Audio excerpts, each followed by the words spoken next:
Na noite de 1º de outubro de 1986, a adolescente Tracy Gilpin de Kingston, Massachusetts, dirigiu-se a uma festa perto de sua casa.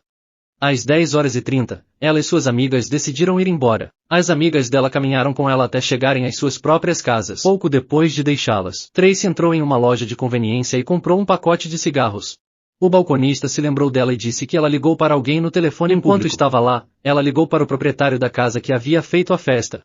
Ela perguntou se poderia buscá-la na loja de conveniência e levá-la para casa porque não queria mais andar sozinha. No entanto, a mulher disse que ainda havia pessoas fazendo festas e que ela não podia sair. Tracy decidiu eventualmente continuar andando sozinha, mas esta seria a última vez que alguém nunca mais a veria viva novamente. Quando ela não voltou para casa, seus pais e familiares não estavam inicialmente preocupados. Ela geralmente passava a noite na casa de uma amiga e esqueceu de ligar, mas quando seus amigos começaram a ligar e perguntar onde estava, sua família soube que algo estava errado. A polícia foi chamada e ela foi então reportada como desaparecida 3 semanas depois e a 14 milhas de distância. Uma mulher andando na floresta estatal de Milestone em Plymouth descobriu o corpo mal conservado de uma menina adolescente. Era a Tracy. A jovem de 15 anos sofreu uma fratura massiva na cabeça e a polícia acredita que ela foi assassinada. Noite em que desapareceu. Pelos próximos 30 anos ou mais, apesar de várias buscas e dicas, ninguém foi preso em relação ao assassinato. Mas a polícia em Boston anunciou recentemente que estavam trabalhando com policiais da Carolina do Norte para trazer seu suspeito de 30 anos, Michael Rand, na noite em que ela desapareceu. Amon estava hospedando outro encontro em sua casa em Brooksdale Center em Kingston, onde Gilpin foi visto pela última vez. Tracy, Melissa Cavaco e outro homem estavam presentes, mas ele disse que a reunião aconteceu semanas antes que ela desaparecesse. Então mais tarde, ele contou uma história sobre ver Tracy com um homem mais velho em um Ford Escort no dia em que ela desapareceu. O homem foi posteriormente identificado como Henry Menholtz e ele foi descartado como um suspeito.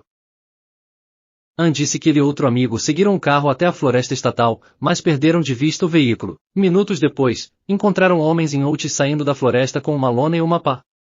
No entanto, ele mais tarde deu um relato diferente da história, dizendo que estava na floresta quando ele se arranhou em uma pedra. Ele disse que pegou aquela pedra e a deixou cair no chão e foi então que ouviu um baque. Olhando para baixo, ele percebeu que havia caído sobre cabeça por engano. Em um determinado momento, Rand disse aos investigadores que sentia muito por não ter sido completamente honesto durante o passado. Em entrevistas, ele foi então preso e acusado pelo assassinato de Tracy Gilpin. Ele se declarou inocente e atualmente aguarda julgamento. Em 22 de janeiro de 1957, os policiais da Califórnia, Richard Phillips e Milton Curtis, pararam um veículo após ele desrespeitar um semáforo. Uma vez fora do carro, sem aviso, o autor sacou uma arma e atirou em ambos os oficiais 3 vezes antes de fugir do local. O oficial Phillips disparou 3 tiros no veículo e pediu ajuda antes de perder consciência.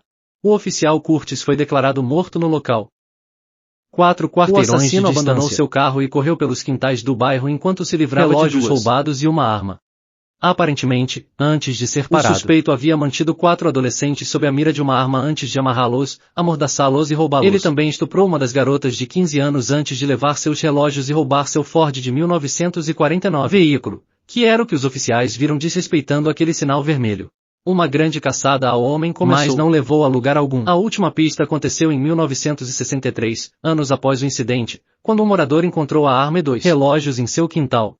Esses itens foram processados e impressões digitais parciais foram obtidas, mas não levaram a nenhuma prisão. O caso foi deixado em aberto, mas permaneceu frio por mais de 40 anos até setembro de 2003, quando a polícia recebeu uma dica sobre a identidade do assassino. Esta foi uma ligação falsa, mas isso fez com que a polícia verificasse as impressões digitais antigas na nova base de dados nacional de impressões compilada pelo FBI. Para sua surpresa, ela coincidiu com uma impressão de um roubo realizado na Carolina do Sul em 1956, feito por Gerald Mason. Geraldo era conhecido por amigos e família como um homem amigável e cidadão modelo. Era um aposentado rico com 2 postos de gasolina, uma família e netos. Quando sua impressão digital foi comparada com aquelas recuperadas no volante do veículo roubado, sua caligrafia comparada aos recibos da compra da arma, ele foi preso.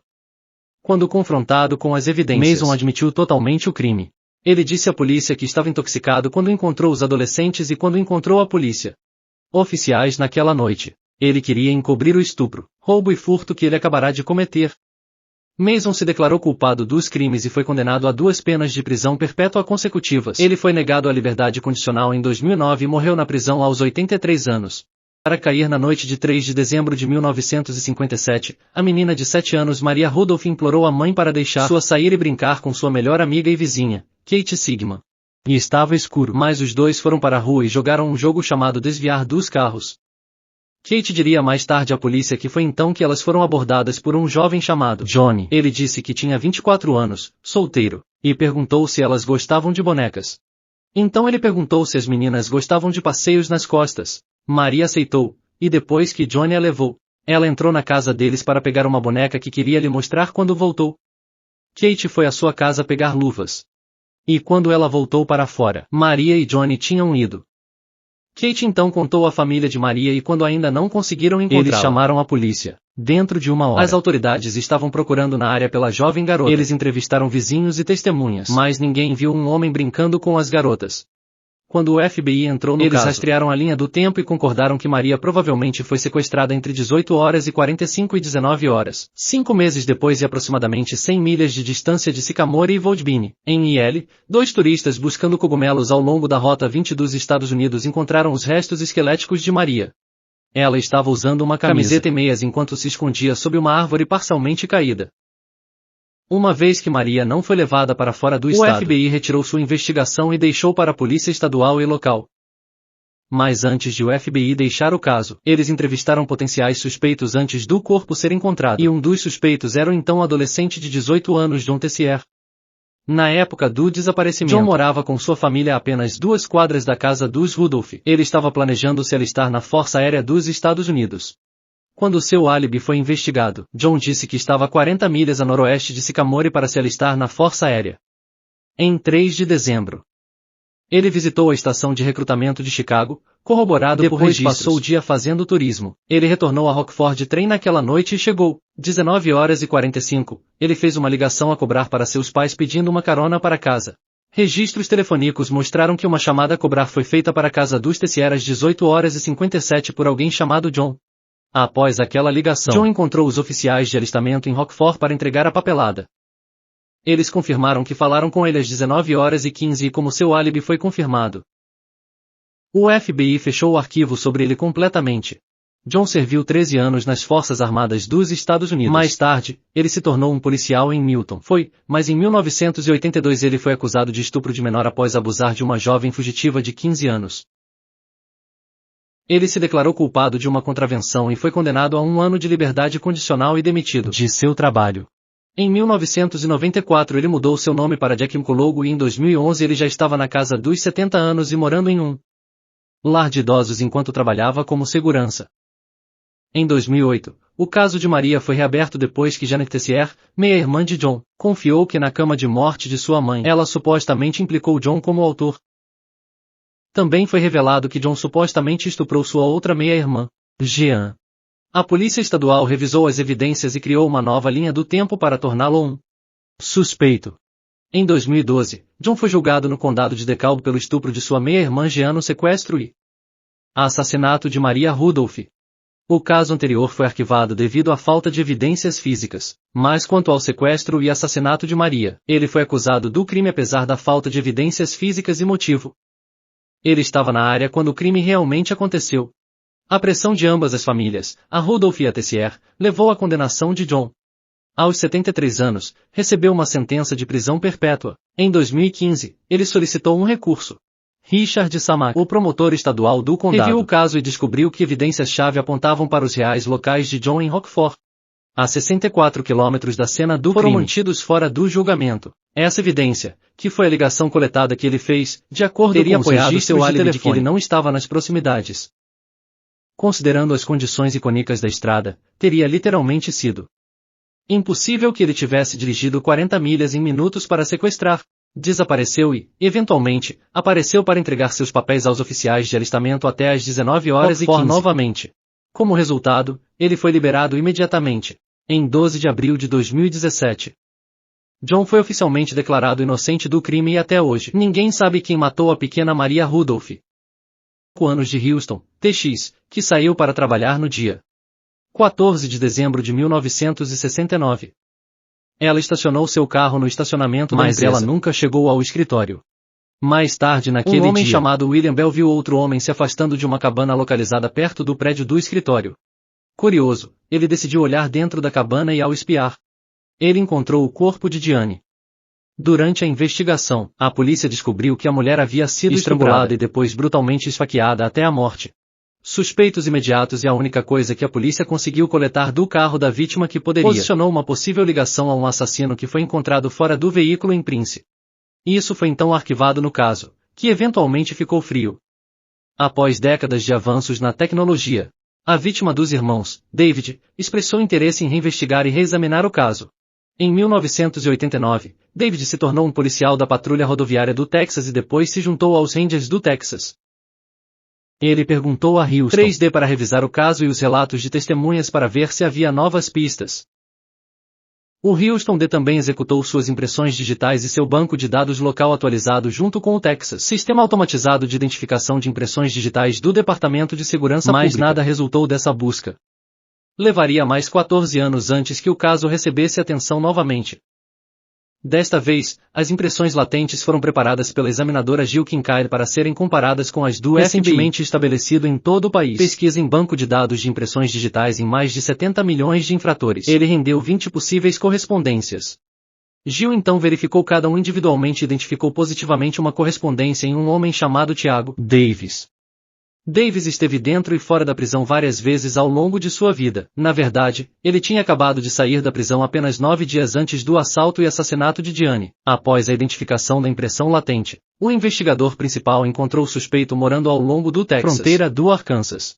Como suas impressões digitais foram obtidas do lado de fora do veículo, eles precisavam de uma confissão para condená-lo. Quando Davis foi entrevistado, ele estava visivelmente chocado quando a polícia questionou seu paradeiro entre 1969 e 1970. Nervoso ao mostrar fotos do veículo da vítima. Ele então eventualmente se declarou culpado no tribunal e foi condenado a 34 anos à vida na prisão por Diane, o assassinato e a violação de Jackson. 22 de outubro de 1989, o menino de 11 anos Jacob Vetterli e outro amigo, Aaron Larson, estavam andando de bicicleta a caminho de casa de uma loja de conveniência em St. Joseph, Pará, bem antes de chegar em casa. Um homem com um gorro, máscara e um revólver saltou de uma entrada e ordenou que os meninos jogassem suas bicicletas em um valão, e mentir com o rosto no chão. O homem perguntou aos meninos suas idades. Irmão de Jacob, aos 10, foi instruído a correr para a área arborizada e nunca olhar para trás, ou seria morto. O amigo de Jacob, Aaron, tinha 11 anos. Assim como Jacob exigiu ver o rosto dos meninos. Então ele disse a Aaron para correr e não olhar para trás, ameaçando atirar nele também. Ele tinha escolhido manter Jacob.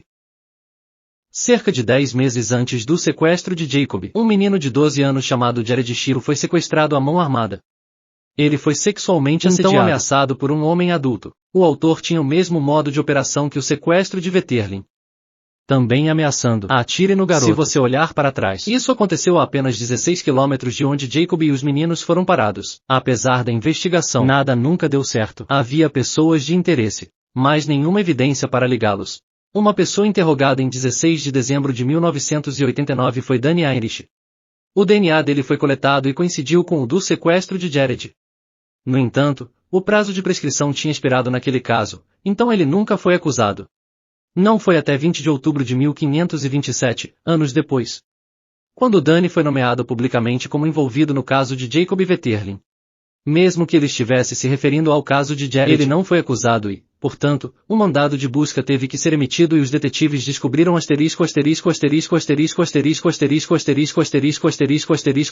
de crianças resultando então em sua prisão em 28 de outubro de 2015, onde ele havia sido enterrado em Paintsville, 30 milhas de sua casa.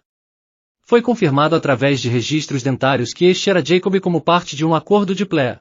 Henrique, acusado pelo assassinato de Jacob, mas ao invés disso, uma contagem de